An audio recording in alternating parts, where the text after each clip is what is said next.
And welcome back to another installment of this old door closer. I'm your host, Nate Crabtree. On our, we're doing some short videos on the Rixson door closer. I had originally done the original Rixson door closer video on this one right here. That's that door closer with the broken spring, as you can see right here. We have already took it all apart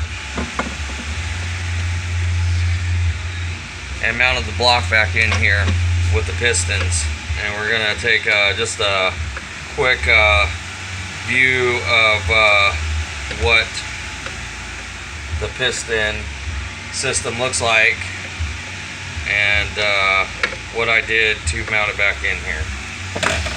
So this is a modern Rixson 27-28 door closer piston, and you can see on the back it has that as I call it, like a blowout valve. It's a one-way valve on top, and on the bottom it has a spring-loaded ball bearing, which is kind of like a cork in a bottle, and the spring keeps it closed. And I imagine that is a safety valve. If the door is forced closed, that'll blow open and release pressure inside the cylinder. And they have it on both back check and the main cylinder one, but on this one I've capped it off, and that's my good fix to it. They'll fail, and that little ball, that little check ball, will blow out or won't plug up all the way, or do something, and they'll fail. And that's my good fix, is I'll just remove that whole assembly and put a screw and a washer on the end of it, and just glue the piss out of it, and just sandwich it up and cap it off, just like corking a bottle. But anyway, you got your piston assembly. You got the little one-way valve in there at the bottom, and you'll notice on the other side it'll have that relief valve or relief cut in there, and that'll always face out. And you work that piston right in there and get it in there and make sure it slides nice and good. And we've already went through these steps on this particular door closer, and we've already mounted the piston in the body of the door closer there with these 3 Allen screws, and that is 3/16 Allen screws, 3 of them. A little bit more than hand tight. So I don't have a lot of time to go over a bunch of this stuff, just because this is a working environment, and I just try to do this on the fly, just kind of for y'all's sake and my own. And I'm here just like by myself, and so go a little bit stir crazy, and so talking to the camera is almost like talking to a person. Almost. Anyway, alright. You can see up under here, there's these little floppy arms. You'll see those flopping around in there, and there'll be one for the back check and one for the main check cylinder. The main check cylinder will be bigger than the back check cylinder. But anyway, you'll come across these little plastic pieces too that insert into these wrist pins of this piston. Keep those in if you can. Damn it, I just spilled my coffee. Alright, if you can kind of see in this, can't really see it, but there's a rub mark in the top of that piston And what that is caused from is this wrist pin slowly getting hydraulic pressure behind it and raising up and scarring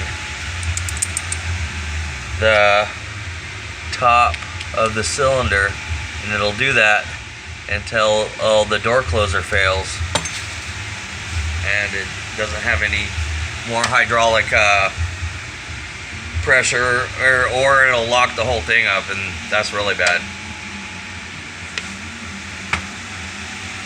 Anyway, as we're going on, they're doing our 2010 Rixson door closer, and you'll notice that this doesn't have those little blowout valves. They started doing them 2012, 13, somewhere around there. Anyway, we are going to mount our spindle in our door closer. Oh, and for this to happen, it usually has to be a non-hold open, which we're going to use our 3/16 Allen wrench again. Stick that down in there, turn it clockwise until it disengages the hold open. And you want to inspect that hold open too, in case it's like works on a little roller. I'll show you here in a second. Sometimes it becomes dented, and that's no good because that'll lock up the whole unit as well. There's a lot to go wrong with these, kinda. I mean, they're not as complicated as like an engine to a car, but they are semi-complicated. If you're off a little bit, they will mess up and fail, epically fail. Alrighty, so this is our spindle. It's a 27 spindle. You can tell by the triangular shape, and it's a 105, and you can tell that by it's farther away from this edge than a 90 degree. Alright, so it's going to drop down in there just like that. And these little posts, that spindle, are going to line up to, where to go? This. It's going to slip on there, if I can get it to slip on there. Anyway, you can tell for just explanation and reasons. Anyway, it's gonna work that. That's not actually a very good explanation piece because it's so tight that it doesn't even rotate. But anyway, that's how it'll rotate in there. Anyway, you gotta line these up very carefully. You don't wanna, sometimes you'll rotate that piece that it goes into just slightly, and then it's no good.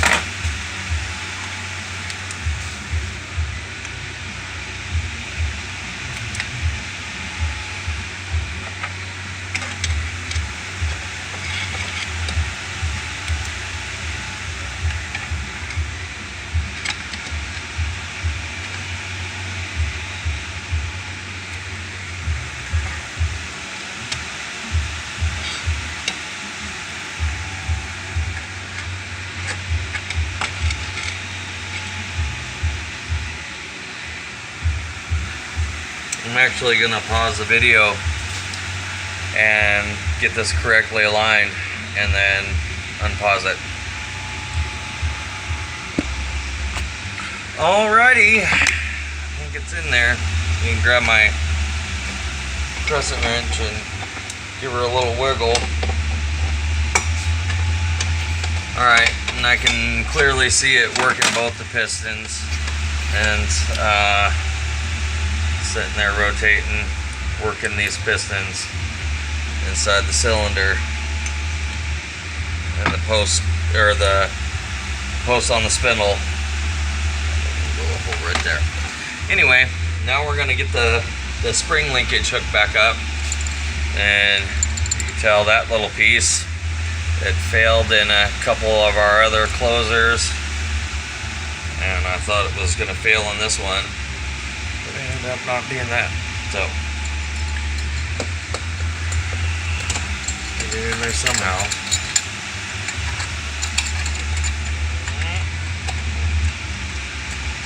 It's going to fold like a pocket knife, and it's going to go right back on that spindle where you found it. Got this little pin that, see, this is another one. It's going to sit in there just like that, and this pin is going to go right through there and pin it to that, to the ass end of that spindle. And you got to be careful too what sometimes you'll swap out parts and stuff like that, and a left spindle, I've put it in a right hand door closer and it'll work. It'll act real weird, but it'll work. Anyway, we're gonna tap a Rooney. Remember not to do that very hard, especially if you're not supported on the spindle. You'll knock this door closer right. You'll ruin it. Anyway, it gets 10 ball bearings. I have 9 here. If you have a spare.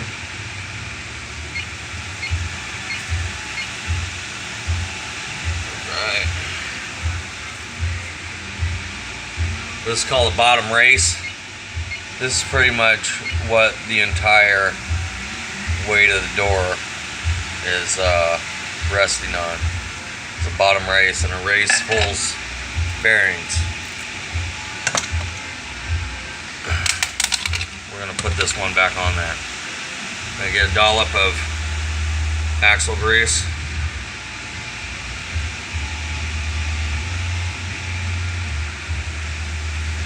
And we'll put our bearings back in here.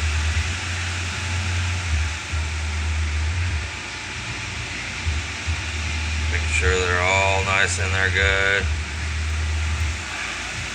And why we want that, that sits in the bottom of a case of oil, but why we want that grease in there is we're gonna attach it just in this very position right there, and that grease in there makes it so I can do this without those bearings falling out. So now I can just boop. We'll put it right on here. It's gonna go on nice and easy. Of course, inspect that O-ring that seals it to the bottom. Make sure it's not ripped or damaged or old, nasty. In this case, it was a-okay. I'm gonna tighten this down. Not super tight. In the old ones, you use epoxy on the bottom or silicone. You can actually seal that right here.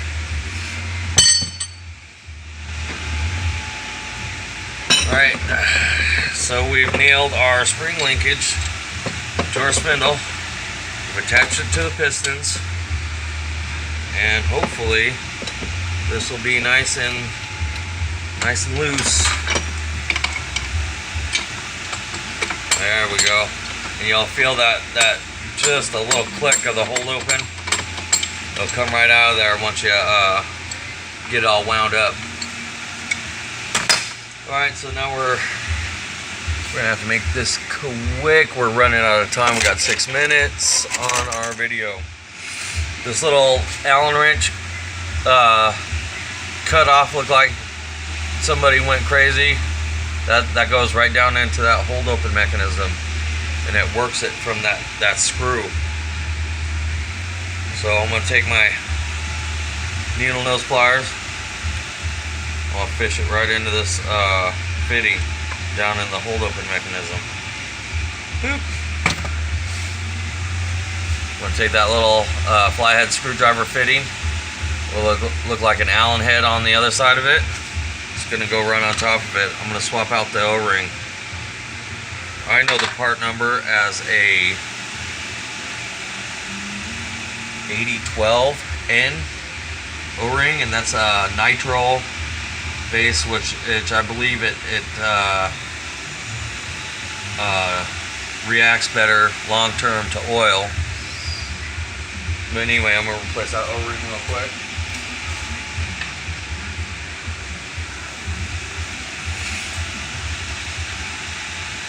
Already 12 on here. I'm gonna give it a quick buzz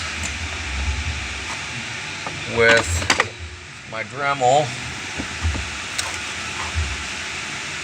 Move my coffee. We'll spilt half of it.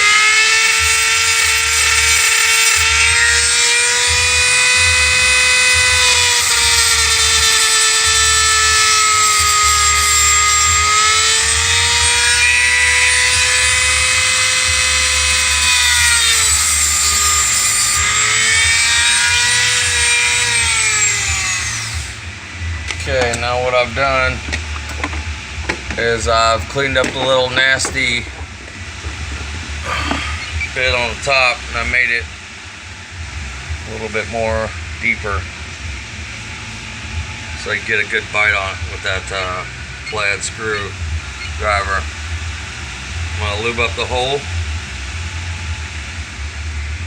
and then very gently insert that O-ring. If you cut that O-ring, it's bad news. Alright, very gently work it into place. Then make sure it operates the hold open. Good to go. Little metal retainer goes right back where it came from. Tap it into place. 1/2 inch 1/4 bolt goes in to hold down the hold open mechanism. Universal ratchet with a 2 or 3 inch extension, just snug. You're going in the cast, you don't want to bear down on that. Super tight. You're going, if you do, you strip it out.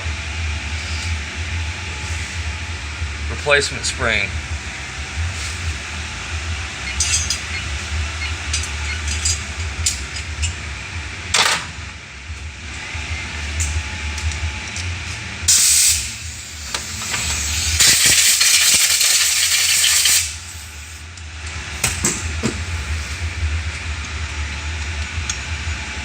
It's going to line up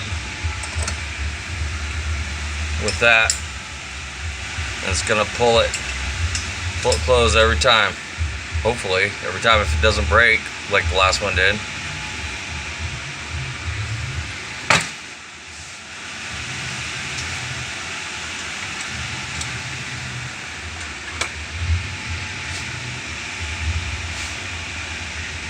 Post lines up to the bottom of the body, and then it gets a spacer, followed by the gasket, followed by the spring assembly covered.